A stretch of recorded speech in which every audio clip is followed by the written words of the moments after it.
Chairman और गोलमेज परिषद के आदरणीय सदस्यगण, मैं और मेरे साथी राव बहादुर श्रीनिवासन हिंदुस्तान की पिछड़ी जातियों का दृष्टिकोण आपके सामने पेश करने की इजाजत चाहते हैं, जो कि हिंदुस्तान की आबादी का 5वां हिस्सा है। हमारा दृष्टिकोण यह है कि हिंदुस्तान से ब्रिटिश सरकार को हटाकर उसकी जगह लोगों द्वारा लोगों के लिए लोगों की सरकार कायम की जाए। पिछड़ी जातियों ने ब्रिटिशों का इस उम्मीद से स्वागत किया था कि वो उन्हें कट्टर सवर्णों के दमन और अत्याचार से मुक्ति दिलाएंगे। ब्रिटिशों के पहले हम लोग मंदिर में नहीं जा सकते थे, क्या आज जा सकते हैं? ब्रिटिशों के पहले अछूत पुलिस और सेना दल में भर्ती नहीं हो सकते थे, क्या वो अवसर अब है हमारे लिए? हमारे सारे घाव आज भी खुले हुए हैं और टीस दे रहे हैं। हालांकि ब्रिटिश शासन के 150 साल बीत चुके हैं। हिंदू उन पर हक जमाते हैं उनको उनके अधिकारों से वंचित करने के लिए, और मुसलमान उनके अलग अस्तित्व को इसलिए मान्यता नहीं देते क्योंकि उनको डर है शायद कि एक प्रतिद्वंद्वी को शामिल करने से उनके अधिकार कम हो जाएंगे। सरकार द्वारा दबाए, हिंदुओं द्वारा सताए और मुसलमानों द्वारा उपेक्षित हमारा पीड़ित वर्ग बिल्कुल ऐसी निस्सहाय एवं दयनीय स्थिति में है जिसकी इस दुनिया में और कोई मिसाल नहीं। इसलिए हमारा मानना है कि पिछड़ी जातियों की समस्याएं तब तक नहीं सुलझ सकती जब तक कि राजनीतिक सत्ता उनके हाथों में नहीं आती। आज देश का जो तेवर है उसमें ऐसा कोई भी संविधान कारगर नहीं होगा जो देश की आबादी के बड़े हिस्से को मंजूर ना हो। वो वक्त जब फैसला ब्रिटिश करते थे और हिंदुस्तान मंजूर करता था बीत चुका है, कभी न लौटने की।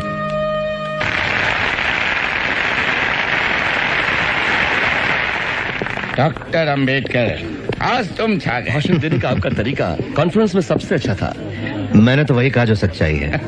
बेटे, मुझे तुम पर बहुत नाज है।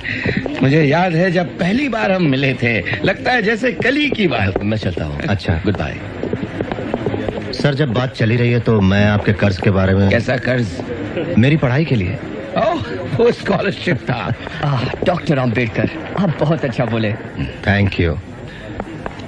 जी हाँ, मैं भी यही समझा था, लेकिन पिछले 6 साल से दीवान जी लगातार चिट्ठियां लिखकर वो कर्ज वापस करने की मांग कर रहे हैं। उन्होंने कॉलेज को भी चिट्ठी लिख दी जहां मैं पढ़ाता हूँ। ये उसका पागलपन है। मैं माफी चाहता हूँ बेटा, तुम उसकी चिंता मत करो।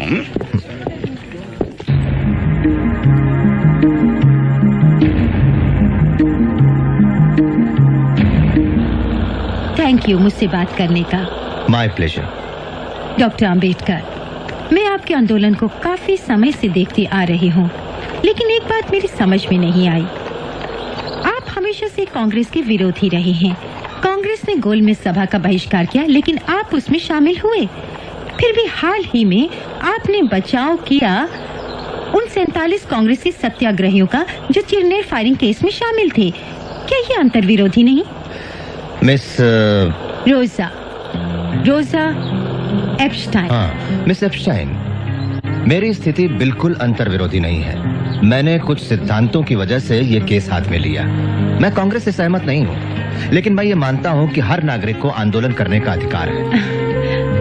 लोगों के अधिकार और स्वतंत्रता सरकार के टिकने से कहीं ज्यादा महत्वपूर्ण होते हैं। लेकिन खुद गांधी जी ने बुलावा क्यों? जाहिर है भेड़ों जैसे हमारे झुंड को अपने साथ शामिल करना होगा। उनके असर से बचे रहना। वो भगवान नहीं है। हम अपनी बात पर कायम रहेंगे।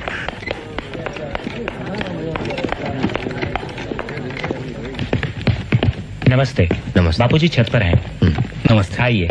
नमस्ते। कहाँ तक सीखा चरखा चलाना मेरा बहन? मैं कोशिश कर रही हूँ बापू। गुड, तुम बिल्कुल सही काट रही हो।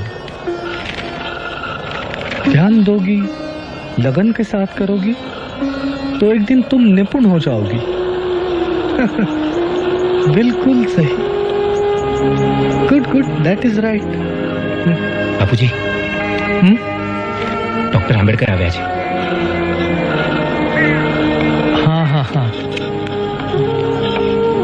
डॉक्टर अंबेडकर, आप मुझसे मिलना चाहते थे? गांधी जी, आपने ही मुझे चिट्ठी भेजकर बुलाया था। हाँ हाँ हाँ, याद आया। पता चला है कि आपको शिकायत है मुझसे और कांग्रेस से। मैं आपको बता दूं, अछूतों की समस्या को लेकर मैं चिंतित रहा हूं मेरे बचपन से। तब आप पैदा भी नहीं हुए थे डॉक्टर अंबेडकर। मेरे प्रयासों से ये बात कांग्रेस के मंच पर भी उठाई गई, और यही नहीं, हमने 20 लाख रुपए भी दिए हैं अछूतों के जीवन सुधार के लिए। आश्चर्य की बात है कि आप जैसा व्यक्ति कैसे विरोध कर सकता है मेरा और कांग्रेस का। असल में कांग्रेस ने इस समस्या को समझने का सिर्फ दिखावा किया है, दांभिकता भरे झूठे और खोखले आश्वासन देकर। आपने कहा कि कांग्रेस ने 20 लाख खर्च की। मैं कहता हूं कि व्यर्थ खर्च की। अगर कांग्रेस अपना दायित्व समझती है तो कांग्रेस का सदस्य बनने की शर्त होनी चाहिए छुआछूत ना मानना, ना कि खादी पहनना। आप कहते हैं कि ब्रिटिशों के मन में हमारे लिए कोई बदलाव नहीं आया। मैं ये पूछता हूं कि हिंदुओं के मन में भी कहां बदलाव आया है हमारे लिए? जब तक वो अड़ियल बने रहेंगे तब तक हम विश्वास नहीं करेंगे हिंदुओं पर, कांग्रेस पर या किसी महात्मा पर। इतिहास साक्षी है कि महात्मा हवा के झोंके जैसे होते हैं, जो धूल तोड़ाते हैं लेकिन ठोस कुछ नहीं करते।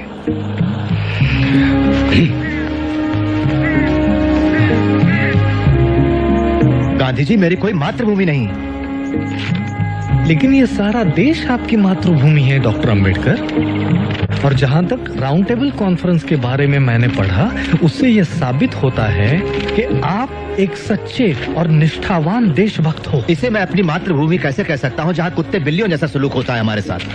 हम लोगों के साथ जो बर्ताव होता है वो इतना असहनीय है कि अगर हम कभी निष्ठावान न रह पाए तो दोष इस मिट्टी का होगा, न कि हमारा। कांग्रेसियों ने हमारे आंदोलन का विरोध किया, देशद्रोही कहा, और आप मुझे देशभक्त कह रहे हैं। मेरा मानना है कि मैं अपने लोगों के बुनियादी हकों की रक्षा के लिए लड़ रहा हूं, इस भूमि को बिना कोई नुकसान पहुंचाए।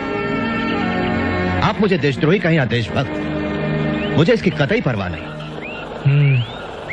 तो आपकी हमसे क्या अपेक्षा है डॉक्टर? आपने मुसलमानों और सिखों को राजनीतिक अधिकार देने की बात मान ली, जो कि राजनीतिक और आर्थिक रूप से अछूतों से ज्यादा आत्मनिर्भर है। गोलमेज परिषद ने अछूतों के लिए इसी तरह के राजनीतिक अधिकारों की सिफारिश की है। आपका क्या विचार है? मैं राजनीतिक आधार पर हिंदुओं और अछूतों में बंटवारे के खिलाफ हूँ। यह सरासर आत्मघाती निर्णय होगा। आपके स्पष्ट मत के लिए आभारी हूँ। हमें पता चल गया कि इस संघर्ष में हम लोग कहाँ खड़े हैं। अब मैं इजाजत चाहूंगा गांधी जी।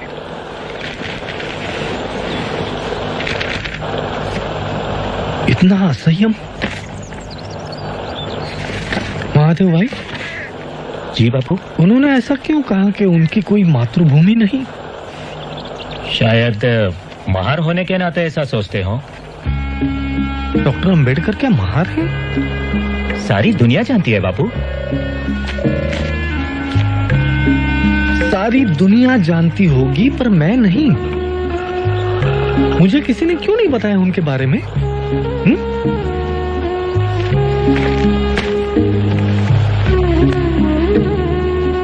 मुझे लगा वे तो पुरोगामी ब्राह्मण हैं, पूना के।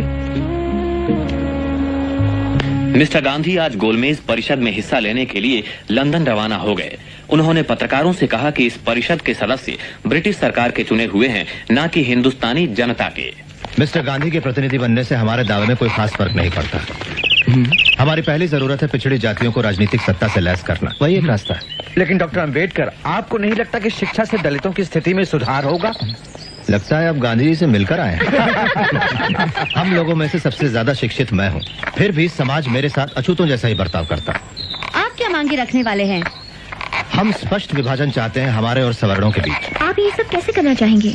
हिंदुस्तान के भावी संविधान में पिछड़ी जातियों को ऐसा मूल अधिकार दिया जाए जिसके तहत छुआछूत कानूनन जुर्म हो और दोषी सजा का हकदार हो। लेकिन डॉक्टर अंबेडकर, मिस्टर गांधी ने कहा है कि स्वतंत्र निर्वाचन क्षेत्रों का परिणाम गंभीर होगा और जो अछूत है वो फिर भी अछूत ही रह जाएंगे। उन्हें कहने दीजिए। आप 2000 साल से बह रही धारा को रोककर उसे विरुद्ध दिशा में नहीं बहा सकते। दमन करने वाले कभी मसीहा नहीं बन सकते। हम राजनीतिक सत्ता चाहते हैं, न कि सिर्फ खूबसूरत शब्द, अच्छे इरादे या दान। एक और सवाल doctor Ambedkar please. Mister chairman, मैं जानता हूं प्रतिनिधियों के दिमाग में क्या है। अल्पसंख्यक वर्गों के उचित प्रतिनिधित्व का प्रश्न। हम राजी हैं मुसलमानों और सिखों को विशेष स्थान देकर समझौता करने के लिए, अर्थात इसके कुछ ठोस ऐतिहासिक कारण भी हैं। लेकिन जहां तक अछूतों का सवाल है, मैं और कांग्रेस दोनों विरुद्ध हैं उन्हें खास प्रतिनिधित्व देने के मामले में। अछूत हिंदू धर्म का ही एक हिस्सा है और उन्हें इससे अलग नहीं किया जा सकता। धन्यवाद। हमारे खिलाफ लड़ाई का बिल्कुल बच गया। भीम, क्या हुआ? उन्होंने अल्पसंख्यक कमेटी को स्थगित कर दिया है। मैंने सुना है कि वो मुसलमानों के साथ एक सौदा करने वाले हैं। सौदा किस तरह का? कांग्रेस मुसलमानों की 14 मांगे मान लेगी अगर मुसलमान हमारा विरोध करें तो।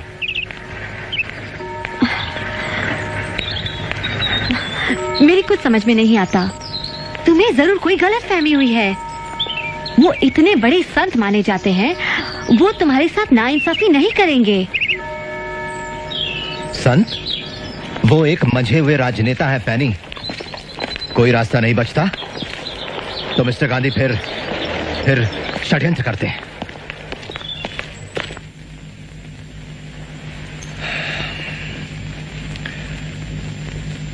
मिस्टर प्राइम मिनिस्टर और साथियों,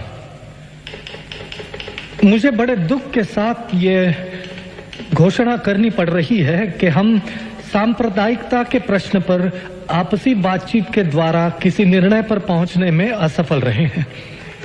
ये असफलता कमेटी के गठन में ही छिपी थी, जिसके सदस्य सरकार के प्रतिनिधि तो हैं, मगर जनता के प्रतिनिधि नहीं हैं। जहां तक कांग्रेस का सवाल है, वो सारे हिंदुस्तान का प्रतिनिधित्व करती है, जिसमें अछूत भी शामिल है। और मिस्टर चेयरमैन सर, मुझे इस बात में जरा सा भी शक नहीं है कि अपने समुदाय का पूरी तरह से प्रतिनिधित्व मैं करता हूं, पर महात्मा जी का दावा है कि कांग्रेस मुझसे ज्यादा अछूतों का प्रतिनिधित्व करती है। मैं इतना ही कहूंगा कि ये उन तमाम झूठे बयानों में से एक है जो गैर जिम्मेदार लोग अक्सर देते रहते हैं।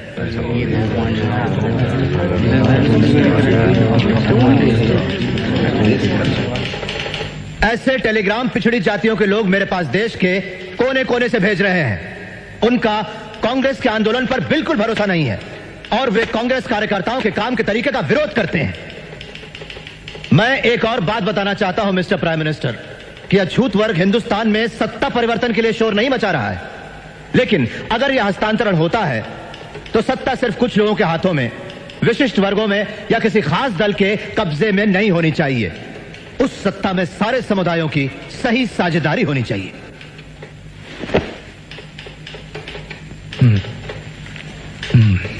मुझे पूरा विश्वास है कि छुआछूत अब बिल्कुल खत्म होने वाली है और स्वतंत्र निर्वाचन क्षेत्र देने से ये कलंक बना रहेगा। मैं हिंदुस्तान के एक कोने से दूसरे कोने तक जाकर यह समझाना चाहूंगा अछूतों को कि छुआछूत हटाने का ये तरीका नहीं है। मेरे लिए तो छुआछूत जिंदा रहने से बेहतर है हिंदू धर्म की मौत। मैं बड़ी इज्जत करता हूं डॉक्टर अंबेडकर की, पर ऐसा लगता है कि जिस भयानक अन्याय की चक्की में वे पिस चुके हैं और संभवतः जिन कटु अनुभवों से वे गुजरे हैं, उनके कारण वे गुमराह हो गए हैं। डॉक्टर अंबेडकर का यह दावा कि वे समस्त अछूतों की वकालत करते हैं बिल्कुल उचित नहीं है। मैं ये विनयता से कहता हूं कि मैं प्रतिनिधित्व करता हूं हिंदुस्तान के समस्त अछूतों का। अछूतों के राजनीतिक अधिकारों की जो लोग बातें करते हैं, अपने हिंदुस्तान को कतई नहीं जानते।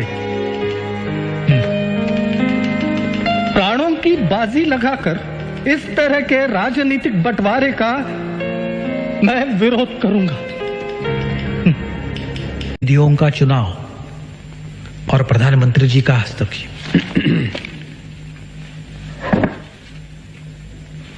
मिस्टर चेयरमैन और गोलमेज परिषद के आदरणीय सदस्यगण,